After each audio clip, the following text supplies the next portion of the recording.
চলছে তারা মিটি মিটি আন্দোলিত বৃক্ষরাজি, সবার মুখে ফুটলো হাসি, আখিরি নবী আজ ধরা এলে। আলহামদুলিল্লাহি রাব্বিল আলামিন ওয়াসসালাতু ওয়াসসালামু আলা সাইয়্যিদিল মুরসালিন, আম্মা বা'দ। فأعوذ بالله من الشيطان الرجيم بسم الله الرحمن الرحيم الصلاة والسلام عليك يا رسول الله وعلى آلك وصحابك يا حبيب الله الصلاة والسلام عليك يا نبي الله وعلى آلك وصحابك يا نور الله। প্রিয় মদিনী চ্যানেলের দর্শকবৃন্দ, আপনারা দেখছেন অনুষ্ঠান হুজুর সাল্লাল্লাহু আলাইহি ওয়াসাল্লামের পরকালীন বৈশিষ্ট্য সমূহ। হ্যাঁ, আমার নবী সাল্লাল্লাহু আলাইহি ওয়াসাল্লামকে দুনিয়াতে আল্লাহ তাআলা যে বৈশিষ্ট্য সমূহ দান করেছেন, তার চেয়ে বেশি বৈশিষ্ট্য আল্লাহ আখিরাতে তার মাহবুব সাল্লাল্লাহু আলাইহি ওয়াসাল্লামকে দান করেছেন। আল্লাহ তাআলা তার মাহবুব সাল্লাল্লাহু আলাইহি ওয়াসাল্লামের জন্য জান্নাতকে সজ্জিত করেছে। আল্লাহ তাআলা তার মাহবুব সাল্লাল্লাহু তাআলা আলাইহি ওয়াসাল্লামকে সিদরাতুল মুনতাহাতে নিয়েছে, আরশে মুআল্লাতে নিয়েছে এবং লা মাকানে নিয়েছে। আমার নবী বলেন, আমি আল্লাহকে দুবার দেখেছি, একবার মাথার চোখ দিয়ে আর দ্বিতীয়বার অন্তরের চোখ দিয়ে আমি আল্লাহকে দেখেছি। সুবহানাল্লাহ। আদম আলাইহিস সালাম থেকে নিয়ে ঈসা আলাইহিস সালাম পর্যন্ত যত নবীগণ এসেছেন, সকল নবীগণ জিবরিল আলাইহিস সালাম থেকে শুনে শুনে আল্লাহ তাআলার ওয়াহদানিয়ত বয়ান করেছেন। জিবরিল আলাইহিস সালাম থেকে শুনে জান্নাতের বর্ণনা নবীগণ দিয়েছেন, জাহান্নামের বর্ণনা জিবরিল থেকে শুনে অন্যান্য নবীগণ দিয়েছেন, আরশের বর্ণনা জিবরিল আলাইহিস সালাম থেকে শুনে অন্যান্য নবীগণ দিয়েছেন, সাত আসমানের কথা নবীগণ থেকে শুনে শুনে দিয়েছেন। কিন্তু এক নবী তো এমন হওয়া চাই যে আল্লাহকে দেখবে আর নিজের উম্মতিকে বলবে আমি আল্লাহকে দেখে এসেছি। আরশে মুআল্লাকে দেখে আসবে আর বলবে আমি আরশকে দেখে এসেছি। সিদরাতুল মুনতাহাতে যাবে আর সিদরাতুল মুনতাহা দেখে এসে বলবে আমি সিদরাতুল মুনতাহা দেখেছি। জান্নাত ভ্রমণ করে আসবে আর বলবে আমি জান্নাত দেখেছি। জাহান্নাম দেখে আসবে, বলবে আমি জাহান্নাম দেখেছি। আল্লাহর কুল কায়নাতগুলো দেখে এসে বলবে আমি এগুলো সব নিজের মাথার চোখ দিয়ে দেখেছি। এক নবী তো এমন হওয়া উচিত। তো আল্লাহ তাআলা আদম আলাইহিস সালাম থেকে নিয়ে ঈসা আলাইহিস সালাম পর্যন্ত এই সমস্ত নবীগণের মধ্যে থেকে আল্লাহ তাআলা আপনার আমার নবীকে আল্লাহ বেছে নিয়েছে। আর আল্লাহ তাআলা তার মাহবুবকে এমন শান দান করেছে যাতে করে কেউ বলতে না পারে। এই জন্য আল্লাহ তাআলা তার মাহবুবকে এমন সম্মান দান করেছে কি আল্লাহকে নিজের মাথার চোখ দিয়ে দেখে এসেছে। সিদরাতুল মুনতাহা, আরশে মুআল্লা, লা মাকা, সাত আসমান, লৌহ কলম, সমস্ত কুল কায়নাত দেখে এসে সব কিছুর বর্ণনা আমার নবী সাল্লাল্লাহু আলাইহি ওয়াসাল্লাম সাহাবা কেরামকে দিয়েছেন। সুবহানাল্লাহ। আল্লাহ তাআলা তার মাহবুব সাল্লাল্লাহু আলাইহি সাল্লামকে অনেক শান এবং অনেক মর্যাদা দান করেছেন। আল্লাহ তাআলা তার মাহবুব সাল্লাল্লাহু আলাইহি ওয়াসাল্লামকে মাকামে মাহমুদ দান করেছে। আজকের বিষয় রয়েছে মাকামে মাহমুদ। আজকে মাকামে মাহমুদ নিয়ে আমরা জানার চেষ্টা করব। আশা করছি শেষ পর্যন্ত আমাদের সাথেই থাকবেন। চলুন আগে আমরা দরুদ শরীফের ফজিলত আমরা শুনি। আমাদের নবী সাল্লাল্লাহু আলাইহি ওয়াসাল্লাম ইরশাদ করেছেন যে আমার উপরে একবার দরুদ পড়বে, আল্লাহ তাআলা তার উপরে 10টি রহমত নাজিল করবে, তার 10টি গুনাহ আল্লাহ ক্ষমা করে দিবে আর 10টি পদমর্যাদা আল্লাহ তাআলা তার বৃদ্ধি করে দিবে। আসলে আমরা নিয়ত করি আমরা আমাদের নবীর উপরে, যে নবীর কলমা পড়েছি, যে নবীর উম্মতি হয়েছি, যে নবীর হাদিস পড়ছি, যে নবীর উপরে কোরআন অবতীর্ণ হয়েছে, যে নবীকে আল্লাহ তাআলা রহমত করে দুনিয়াতে প্রেরণ করেছেন, আসলে আমরা সেই নবীর উপরে দুরূদ শরীফ পাঠ করি। সাল্লু আলাল হাবিব সাল্লাল্লাহু তাআলা আলা মুহাম্মদ সাল্লাল্লাহু আলাইহি ওয়াসাল্লাম। হযরতে আব্দুল্লাহ বিন ওমর রাদিয়াল্লাহু তাআলা আনহুমা একটি হাদিসে কারিমা নকল করেছেন। আর এই হাদিসে কারিমার মধ্যে অনেক রহস্যজনক কথাগুলো রয়েছে, চলুন আমরা জানি। তিনি বর্ণনা করেন কি আল্লাহ নবী সাল্লাল্লাহু তাআলা আলাইহি ওয়াসাল্লাম ইরশাদ করেন, কিয়ামতের দিন লোকেরা দলে দলে নিজেদের নবীর পিছনে পিছনে থাকবে আর আরজ করবে, আমাদের সুপারিশ করুন, আমাদের সুপারিশ করুন।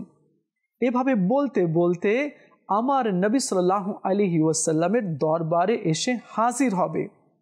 আর আমার নবী সাল্লাল্লাহু আলাইহি ওয়াসাল্লাম ইরশাদ করবেন, হ্যাঁ আমি সুপারিশকারী রয়েছি। আর এটাই সেই দিন যে দিনে আল্লাহ তার মাহবুবকে মকামে মাহমুদে অধিষ্ঠিত করবেন। সুবহানাল্লাহ। বুখারী শরীফে এই হাদিসে পাক রয়েছে। তো আল্লাহ তাআলা তার মাহবুবকে মকামে মাহমুদে অধিষ্ঠিত করবেন। এত উচ্চ সম্মানে আল্লাহ তাআলা তার মাহবুবকে রাখবেন। হযরতে আব্দুল্লাহ বিন ওমর রাদিয়াল্লাহু তাআলা আনহুমা আরেকটি হাদিসে কারিমা তিনি বর্ণনা করেছেন, চলুন আমরা শুনি। আল্লাহ নবী সাল্লাল্লাহু আলাইহি ওয়াসাল্লাম ইরশাদ করেন, কেউ দুনিয়াতে পেশাদার ভিক্ষুক হয়ে মানুষের কাছে ভিক্ষা করে বেড়ায়, কিয়ামতের দিন সে এমন অবস্থায় আসবে যে তার চেহারায় এক টুকরো গোস্ত থাকবে না। আমাদের দেশেও রয়েছে কিছু মানুষ এমন রয়েছে, কিছু মহিলাও এমন রয়েছে যারা ভিক্ষা করাকে নিজের পেশা বানিয়ে নিয়েছে। টাকা পয়সা আছে, সে কাজকর্ম করে খেতে পারে, তারপরেও নিজের পেশা বানিয়ে নিয়েছে। তো এমন ব্যক্তি যখন কিয়ামতের দিনে আসবে তো তাদের চেহারাতে এক টুকরো গোস্ত থাকবে না। তো এ থেকে আমরা শিক্ষা গ্রহণ করি, আর ওই সমস্ত লোকও যাতে শিক্ষা গ্রহণ করে যারা ভিক্ষাকে নিজের পেশা বানিয়ে নিয়েছে। এরপর আমার নবী সাল্লাল্লাহু আলাইহি ওয়াসাল্লাম বলেন, কিয়ামতের দিন সূর্য মানুষের এত নিকটে থাকবে যার কারণে মানুষের ঘাম তার অর্ধ কান পর্যন্ত চলে আসবে। সুতরাং সেই অবস্থায় আদম আলাইহিস সালাম থেকে লোকেরা সাহায্য চাইবে আর বলবে, আমাদের সুপারিশ করুন। আদম আলাইহিস সালাম বলবেন কি, অন্যর কাছে চলে যাও। তো এরপরে মূসা আলাইহিস সালাম এর কাছে সবাই উপস্থিত হবে, মূসা আলাইহিস সালামও ফিরিয়ে দিবেন। এরপর আমার নবী সাল্লাল্লাহু আলাইহি ওয়াসাল্লামের কাছে সবাই আসবে আর সুপারিশের ভিক্ষা চাইবে। তখন আমার নবী সাল্লাল্লাহু তাআলা আলাইহি ওয়াসাল্লাম সকল সৃষ্টিকুলের মাঝে আমার নবী সাল্লাল্লাহু আলাইহি ওয়াসাল্লাম বলবেন, হ্যাঁ আমি তোমাদের সুপারিশকারী রয়েছি, তোমাদের যাতে ফয়সালা হয়ে যায় এজন্য আল্লাহ নবী সাল্লাল্লাহু আলাইহি ওয়াসাল্লাম জান্নাতের দরজার কবজাকে ধরবেন। আর এটাই সেই দিন হবে যেদিন আল্লাহ তাআলা তার মাহবুবকে মকামে মাহমুদে অধিষ্ঠিত করবেন। সুবহানাল্লাহ। দেখুন প্রিয় ইসলামী ভাইরা, এখান থেকে আমরা জানতে পারলাম কি সকল নবীগণের উম্মতিরা আমার নবী সাল্লাল্লাহু আলাইহি ওয়াসাল্লামের দরবারে উপস্থিত হবে এবং আমার নবী সাল্লাল্লাহু আলাইহি সাল্লামের উম্মতিও উপস্থিত হবে আর শাফাতের ভিক্ষা চাইবে। আমার নবী সাল্লাল্লাহু তাআলা আলাইহি ওয়াসাল্লাম ইরশাদ করেন कि अल्लाह ताला আমাকে মাকামে মাহমুদ দান করেছে। সাহাবা কেরাম আরজ করলেন, ইয়া রাসূলুল্লাহ সাল্লাল্লাহু আলাইহি ওয়াসাল্লাম মাকামে মাহমুদ কি? আমার নবী বলেন, শাফাতের স্থান। সুবহানাল্লাহ। এই জন্য আলা হযরত কি লিখেছেন জানেন? आला हजरत लिखेছেন, अर्श हक है मसनदे रिफअत रसूलुल्लाह की, देखनी है हश्र में इज्जत रसूलुल्लाह की, कब्र में लहराएंगे हश्र चश्मे नूर के, कब्र में लहराएंगे हश्र चश्मे नूर के, जलवा फरमा होंगे होगी जब तलअत रसूलुल्लाह की, अर्श हक है मसनदे रिफ़अत रसूलुल्लाह की। लाओ रब्बिल अर्श जिसको जो मिला उनसे मिला, लाओ रब्बिल अर्श जिसको जो मिला उनसे मिला। बटती है कौनैन में नेमत रसूलुल्लाह की, बटती है कौनैन में नेमत रसूलुल्लाह की। सुभान अल्लाह। और আমার নবী সাল্লাল্লাহু আলাইহি সাল্লাম বলেছেন, আল্লাহ তাআলা আমাকে দান করে আর আমি বন্টন করি। সুবহানাল্লাহ। প্রিয় নবী সাল্লাল্লাহু তাআলা আলাইহি ওয়া আলিহি ওয়াসাল্লাম ইরশাদ করেন, মানুষ কিয়ামতের দিন 3 বার আতঙ্কে থাকবে। এরপর আদম আলাইহিস সালামের কাছে উপস্থিত হয়ে আরজ করবে, আপনি আমাদের পিতা, আমাদের সুপারিশ করুন। আদম আলাইহিস সালাম বলবেন, আমার দ্বারা একটু আমি তোমাদের সুপারিশ করতে পারবো না, যাও তোমরা অন্যর কাছে চলে যাও। তখন সবাই হযরতে নূহ আলাইহিস সালামের কাছে আসবে আর নূহ আলাইহিস সালামের কাছে এসে নিজের বিপদের কথা, কষ্টের কথা বলবে আর বলবে, হুজুর আল্লাহ তাআলা তো আপনাকে রসুল বানিয়েছে, আপনি আমাদের সুপারিশ করুন। তো নূহ আলাইহিস সালাম বলবেন, আমি আজকে তোমাদের সুপারিশ করতে পারবো না, কেননা আমি জমিনবাসীদের জন্য বদদোয়া করেছি আর সবাই মারা গিয়েছিল, এই জন্য আমি তোমাদের সুপারিশ করতে পারবো না, তোমরা মূসা আলাইহিস সালামের কাছে চলে যাও। সবাই মূসা আলাইহিস সালামের কাছে আসবে আর বলবে, হে মূসা আলাইহিস সালাম, আল্লাহ তাআলা আপনাকে অনেক সম্মান দান করেছে, আল্লাহ তাআলা আপনাকে ফিরআউনের উপরে বিজয় দান করেছে, আপনি এই ভয়াবহ দিনে আমাদের সুপারিশ করুন। মূসা আলাইহিস সালাম বলবেন, আমি আজকের দিনে তোমাদের সুপারিশ করতে পারবো না, কারণ আমি এক ব্যক্তিকে হত্যা করেছি, তোমরা অন্যর কাছে চলে যাও, তোমরা ঈসা আলাইহিস সালামের কাছে চলে যাও।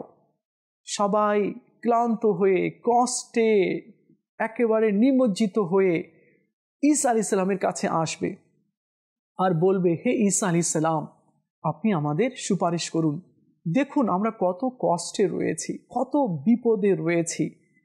ঈসা আলাইহিস সালাম বলবেন, লোকেরা আমার পরে আল্লাহ ছাড়া আমাকেও মাবুদ মেনে নিয়েছিল, এজন্য আজকের দিনে আমি তোমাদের সুপারিশ করতে পারবো না, কেননা ঈসা আলাইহিস সালামকে কিছু লোকেরা খোদা মনে করে বা খোদার ছেলে মনে করে। তো এই জন্য ঈসা আলাইহিস সালাম কিয়ামতের দিনে বলবেন, আমি তোমাদের সুপারিশ করতে পারবো না। তো লোকেরা বলবে, তাহলে আমরা কোথায় যাব, কার কাছে যাব? তখন ঈসা আলাইহিস সালাম বলবেন, ওই যে দেখো, যাকে আল্লাহ তাআলা মাকামে মাহমুদ দান করেছে, তার কাছে চলে যাও। তখন সবাই আমার নবী সাল্লাল্লাহু আলাইহি ওয়াসাল্লামের দরবারে আসবে, সালাতু সালাম পড়বে, দরুদ পড়বে, সম্মান সূচকভাবে আদবের সাথে আমার নবী সাল্লাল্লাহু আলাইহি ওয়াসাল্লামের দরবারে উপস্থিত হবে। আমার নবী সাল্লাল্লাহু তাআলা আলাইহি ওয়া আলিহি ওয়াসাল্লাম ইরশাদ করবেন, হ্যাঁ আজকের দিন আমি তোমাদের সুপারিশ করব। এরপর নবী সাল্লাল্লাহু তাআলা আলাইহি ওয়া আলিহি ওয়াসাল্লাম জান্নাতের দরজার শিকল ধরে কড়া নাড়বেন, ভিতর থেকে আওয়াজ আসবে, কে? উত্তরে বলা হবে, মুহাম্মদ সাল্লাল্লাহু আলাইহি ওয়াসাল্লাম। এরপর আমার নবী বলেন, আমাকে মারহাবা বলা হবে, আমি আল্লাহর দরবারে সিজদা করব। আরেকটি রিওয়ায়েতে রয়েছে কি সেদিন আমার নবী সাল্লাল্লাহু তাআলা আলাইহি ওয়াসাল্লাম আল্লাহ তাআলার এমন হামদ করবে, এমন হামদ দুনিয়াতে কেউ করেনি। আল্লাহ নবী সাল্লাল্লাহু আলাইহি ওয়াসাল্লাম সিজদাতে যাবেন, অনেকক্ষণ সিজদাতে থাকবেন, এরপর আল্লাহ তাআলা ইরশাদ করবেন, হে মুহাম্মদ সাল্লাল্লাহু আলাইহি ওয়াসাল্লাম, নিজের মাথা উত্তোলন করুন, যা বলবেন আপনার কথা শোনা হবে, যা চাইবেন আপনাকে তা দেওয়া হবে, আর যার আপনি সুপারিশ করবেন তার সুপারিশ গ্রহণ করা হবে। সুবহানাল্লাহ, সুবহানাল্লাহ। প্রিয় ইসলামী ভাইয়েরা, নিশ্চয়ই আপনার রব আপনাকে মাকামে মাহমুদে অধিষ্ঠিত করবেন। তিরমিজি শরীফের এটা হাদিস রয়েছে। তো কিয়ামতের দিনে নবী সাল্লাল্লাহু তাআলা আলাইহি ওয়াসাল্লামকে আল্লাহ তাআলা এমন শান দান করবেন। এক তো নবী সাল্লাল্লাহু আলাইহি ওয়াসাল্লাম কিয়ামতের দিনে যেদিন সবাই ইয়া নফসি করবে, সেদিন আমার নবী সাল্লাল্লাহু আলাইহি ওয়াসাল্লাম আল্লাহ তাআলার হামদ ও সানা পাঠ করবেন, আর এমন পাঠ করবেন কি এর আগে কেউ এমন হামদ ও সানা পাঠ করেনি। আর আল্লাহ তাআলা ইরশাদ করবেন, মাহবুব, এ আমার দোস্ত, হে আমার বন্ধু, নিজের মাথা উঠান, আপনি বলুন, আমি আপনার কথা শুনবো, আপনি চান আমি দান করব, আর সুপারিশ করুন, আমি কবুল করব। সুবহানাল্লাহ। আলা হযরত ইমাম ইশক ও মোহাব্বত ইমাম আহমদ রেজা খান রহমতুল্লাহি তাআলা আলাইহি কি লিখেছেন, চলুন আমরা শুনি। তিনি লিখেছেন, এই যে হাদিসে করিমা আমরা শুনলাম, তিনি সেটাকে দেখে তিনি নাতিয়া কালাম লিখেছেন, আর চমৎকার একটি নাতিয়া কালাম লিখেছেন। না শুধু বাংলাদেশে, না শুধু ভারতে, বরং পুরো দুনিয়াতে এই কালাম পড়া হয়ে থাকে, আর আশিক রসুল পড়েন এবং শোনেন। চলুন আমরাও শুনি। জমিনো জমা तुम्हारे लिए, मकीनो मकान तुम्हारे लिए, चुनीनो चुना तुम्हारे लिए, बने दो जहां तुम्हारे लिए, खलीलो नजी मसीहो सफी, सभी से कहीं भी बनी, ये बेखबरी के खल्के फिरी, कहाँ से कहाँ तुम्हारे लिए, ज़मीनो ज़मा तुम्हारे लिए, मकीनो मकान तुम्हारे लिए, इशारे से चांद चीरे दिया, छुपे हुए खुर को फेरे लिया, गए हुए दिन को असरे किया, ये ताबूतवा तुम्हारे लिए, ज़मीनो ज़मा तुम्हारे लिए, मकीनो मकान तुम्हारे लिए। सुभान अल्लाह। आला हजरत इमाम इश्क व मोहब्बत ইমাম আহমদ রেজা খান রহমতুল্লাহি তাআলা আলাইহি কত সুন্দরভাবে তিনি নাতিয়া কালাম লিখেছেন। সুবহানাল্লাহ, সুবহানাল্লাহ। প্রিয় ইসলামী ভাইরা, নূহ আলাইহিস সালাম 950 বছর তাবলীগ করলেন, দ্বীনের দাওয়াত দিলেন। মাত্র 40 জন পুরুষ আর 40 জন মহিলা ঈমান নিয়ে আসলো। নূহ আলাইহিস সালাম নিজের কওমের জন্য বদদুয়া করলেন। এতে কি হলো? অনেক লোক মারা গেল। আমার নবী সাল্লাল্লাহু আলাইহি ওয়াসাল্লাম এর কাছে যখন দুশমনও আসতো, তো আমার নবী সাল্লাল্লাহু আলাইহি সাল্লাম নিজের চাদর বিছিয়ে দিতেন, আর দুশমনকেও আমার নবী সাল্লাল্লাহু আলাইহি সাল্লাম মন্দ বলতেন না। নূহ আলাইহিস সালাম 950 বছর দিনে দাওয়াত দিয়ে মাত্র 80 জনকে ঈমানদার বানাতে সক্ষম হলেন। একবার আমার নবী সাল্লাল্লাহু আলাইহি সাল্লাম কোনো যুদ্ধ থেকে ফিরে আসলেন, তো 80 জন কুফার কাফির কোনো জায়গায় লুকিত অবস্থায় ছিল। আমার নবী সাল্লাল্লাহু আলাইহি সাল্লামের দৃষ্টি তাদের উপরে পড়ল, আর তারা সবাই এক বাক্যে কালমা তাইয়্যিবা পড়ে মুসলমান হয়ে গেল। নূহ আলাইহিস সালামের কিস্তি নৌকা জুদি পাহাড়ে এসে থেমে গেল। এত তুফান আসলো, এত ঝড় হলো, পুরো দুনিয়ায় ডুবে গিয়েছিল, কিন্তু নূহ আলাইহিস সালামের কিস্তি নৌকা ডুবে নেই। এটা নূহ আলাইহিস সালামের মুজিজা ছিল। আল্লাহ তাআলা এমন শান তাকে দান করেছিলেন। আর আমার নবী সাল্লাল্লাহু তাআলা আলাইহি ওয়াসাল্লাম একবার এক নদীর ধারে বসেছিলেন। ইকরামা নামক এক ব্যক্তি আসলো আর বলল, হে মুহাম্মদ সাল্লাল্লাহু আলাইহি ওয়াসাল্লাম, আমি আপনার উপরে ঈমান নিয়ে আসব যদি আপনি আমাকে কোনো মুজিজা দেখিয়ে দেন। আমার নবী বললেন, হে ইকরামা, তুমি কি এমন মুজিজা দেখতে চাও আমার কাছ থেকে? তো সে বলল, ওই যে নদীর ওই ধারে ওই বড় পাথরটি পড়ে রয়েছে, সেই পাথরকে আপনি ডাক দেন নিজের কাছে, সে যদি আপনার নবুয়তের রিসালাতের যদি সাক্ষী দিয়ে দেয় তবে আমি ঈমান নিয়ে আসব। আমার নবী বলেন, বাস এতটুকুই? হ্যাঁ, এতটুকুই। সে ভেবেছিল পাথর সে কি শুনতে পারে, সে কি চলতে পারে, হ্যাঁ সে ভেবেছিল, কিন্তু মুজিজা সেই বিষয়কে বলে যেটা মাইন্ডে আকলে আসে না, মানুষের চিন্তাতেও আসে না, স্পর্শও করা যায় না, দেখাও যায় না, অনুভবও করা যায় না। তো এটাকেই মুজিজা বলে। আমার নবী সাল্লাল্লাহু আলাইহি সাল্লাম ইরশাদ করলেন, হে পাথর এদিকে আসো, এদিকে আসো। পাথর, স্টোন, পাথর আমার নবীর কথা শুনে হেচড়াতে হেচড়াতে গড়িয়ে গড়িয়ে নদীর কাছে আসলো, নদীতে পড়ে গেল। আর সাঁতরাতে সাঁতরাতে সাঁতরাতে সাঁতরাতে আমার নবী সাল্লাল্লাহু আলাইহি সাল্লামের কদমে এসে নবুয়তের সাক্ষী দিল। ইকরামা একেবারে আশ্চর্য হয়ে গেল। সে বলে, আচ্ছা ঠিক আছে, আপনি বলুন পাথরকে সে যাতে নিজের স্থানে চলে যায়। আমার নবী ইরশাদ করলেন, হে পাথর যাও, তুমি নিজের স্থানে চলে যাও।